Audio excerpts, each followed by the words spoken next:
I want to get a temperature check. I want to get a feel on what Dave Dombrowski is thinking with about a month to go until the trade deadline. Now, Dave Dombrowski sat down. I don't know if he sat down with Jayson Stark, but there was a conversation with Jayson Stark on The Athletic and on the New York Times. And they talked about a lot of different stuff. And Jayson Stark headlines the conversation of Dave Dombrowski has been a part of 35 trade deadlines through his career. He doesn't need to know what I think or what Andrew thinks or what Joey thinks or what you think to have an opinion on what he's going to do. Fair point. We all have opinions, and we're going to continue to spout them until the trade deadline. And then after the trade deadline, we're going to tell you how we feel. It's part of this job. It's part of this medium, and it's part of being a fan. But the part that really stood out to me was that Dave Dombrowski said two things. He was kind of asked point blank, is your team good enough to win the World Series or not?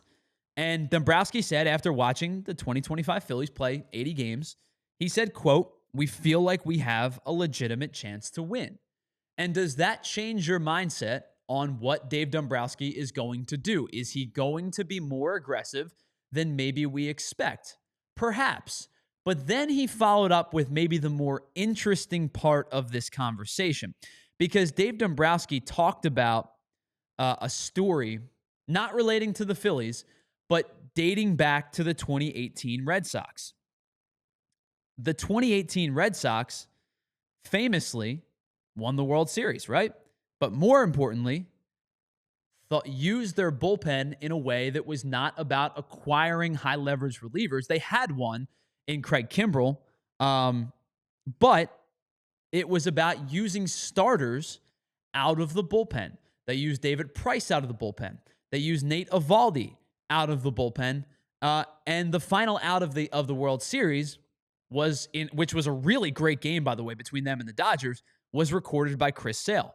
And Jayson Stark writes, this was all by design.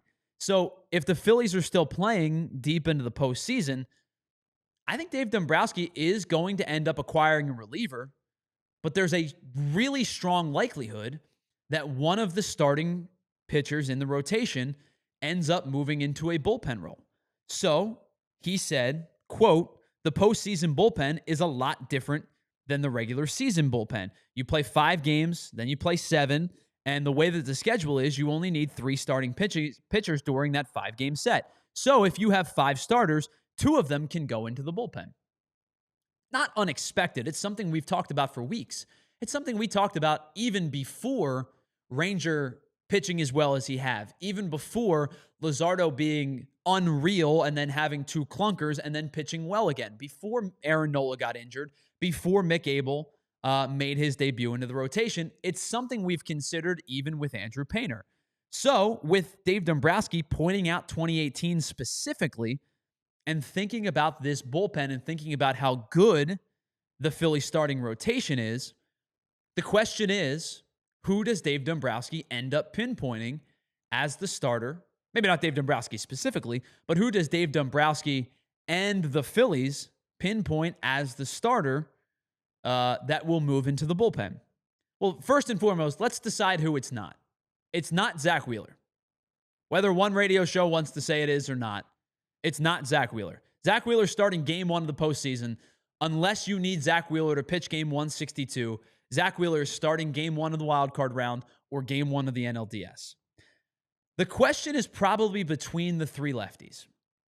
Is it Sanchez? Is it Suarez? Is it Lazardo? Or is it Mick Abel? Now, my first thought has been Mick Abel for a while now, because I think you can trust all 3 of those lefties in the starting rotation in any particular order you want to put them in. Mick Abel is the interesting one because of the fact that I would love to see what he could do in 1 inning and throw gas. Because I think Mick Abel has done a really good job in the first inning of starts so far of establishing tempo. Where he's been hit around, and most of it's been via the solo home run, where he's been hit around is in the middle innings 3, 4, and 5 specifically. Abel, to me, would be the interesting one. If it's between the 3 lefties, I'll be honest with you. I know a lot of people have said the initial conversation was Ranger Suarez. That is a big time, absolute, definitive no for me right now. Because if I'm setting up the pitching rotation, Ranger Suarez is pitching game 2. And I understand Cristopher Sanchez has been way better at Citizens Bank Park than he's been on the road, but he's been much better on the road this season than he has been in years past. I trust Cristopher Sanchez no matter if it's at Citizens Bank Park or on the road. It is a big time no for me right now about Ranger Suarez pitching out of the bullpen because I think he has been unbelievably consistent over his last 9 starts. He has a 2.08 ERA in the season, on the season, and he had a 7 earned run game to start his year against the Diamondbacks. He's been that good in his last 9 starts. Cristopher Sanchez is an intriguing one because there is a real scenario where Cristopher Sanchez could come out of the bullpen and throw absolute darts for 20 pitches and probably touch 100. My concern with Cristopher Sanchez coming out of the bullpen, and it's been my concern about Sanchez for 2 years now, if you look at Sanchez's splits, as is the case with most starting pitchers, most good starting pitchers, the best time to get Cristopher Sanchez is the first inning of work. Cristopher Sanchez's splits they get better as the game goes on up until, of course, a certain point, right? Like, of course, if you get into the 6th and 7th and 8th innings, that's where, he's throwing 90, he's at his 90, 95th, 100 pitch. But for Cristopher Sanchez, just this year, in the first inning, I think that's the time to get him before he gets settled. And in fact, I'm going to try to scroll really quickly to find this. I apologize. He's down to a 3 because he's been good over the last couple of starts. But he has a 3 ERA in the first. He has a 3 ERA in the second. The 3rd and 4th innings are his 2 best innings. He has a 1.29 ERA in each of those innings. I prefer Cristopher Sanchez out of to remain in the rotation still. And I have no issues about Cristopher Sanchez facing righties in high leverage spots because his best pitch is the right-handed hitter neutralizer pitch. It's the changeup. So that leaves me Jesus Luzardo. And if I were to pick right now which of the 3 starters goes to the bullpen, as much as I have raved about Lazardo and his ability to be a big game pitcher so far this season against the Mets, twice against the Cubs, against the Dodgers, his numbers have been unbelievable. Of those 3 guys, I think personally I would choose Lazardo. It's an incredible problem to have, at least from the starting pitching aspect of it.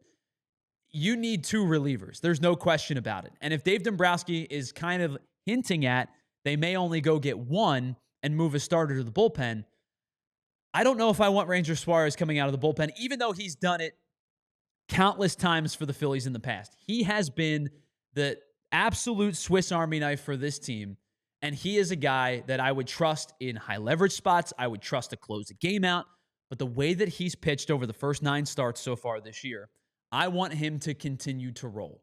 If something changes, if he falters, if we see a Ranger Suarez that is starting to fatigue like we've seen in years past, last year was his season innings pitched high at 155. If I see a Ranger Suarez start to falter, then I think the conversation could change. But right this moment, I don't want him out of the rotation, and I don't think I want Cristopher Sanchez out of the rotation either. And so if I'm choosing one of the 3 lefties specifically, I might consider Jesus Luzardo. If I'm picking any of the 4, I would be super intrigued about the answer being Mick Abel or the answer being Andrew Painter, but we'll cross that bridge when we get there. But of the other 4, I would be super intrigued about Mick Abel as a high-leverage right-handed reliever. And maybe not high leverage in terms of surpassing Orion Kerkering, but can he slot under Kerkering and between Kerkering and Romano? Can he slot under Romano even and be that 3rd righty? So the 3rd righty doesn't have to be Joe Ross or it doesn't have to be Taijuan Walker. I think that would serve a purpose for this team. So in terms of starting pitching, it's a really good problem to have. in terms of they need bullpen help, that's an undeniable truth. And somebody tweeted the other day, one of the I think it may have been Passan, but I forget which one of the big baseball writers it was. And it was like, this team needs bullpen help, and this team needs bullpen help. And he didn't have the Phillies on there, but the Phillies are part of it. Here's the reality of the situation. Every good team, no matter how good or bad your bullpen is, wants bullpen help in the postseason. The Dodgers last year, who were ravaged by injuries, went out and got Michael Kopech at the deadline. They then went out and signed Tanner Scott this offseason. Why? Because you can never have enough good arms, especially out of the bullpen. You can never have enough good starters, but I think come postseason time, you want as many good relievers as you possibly can.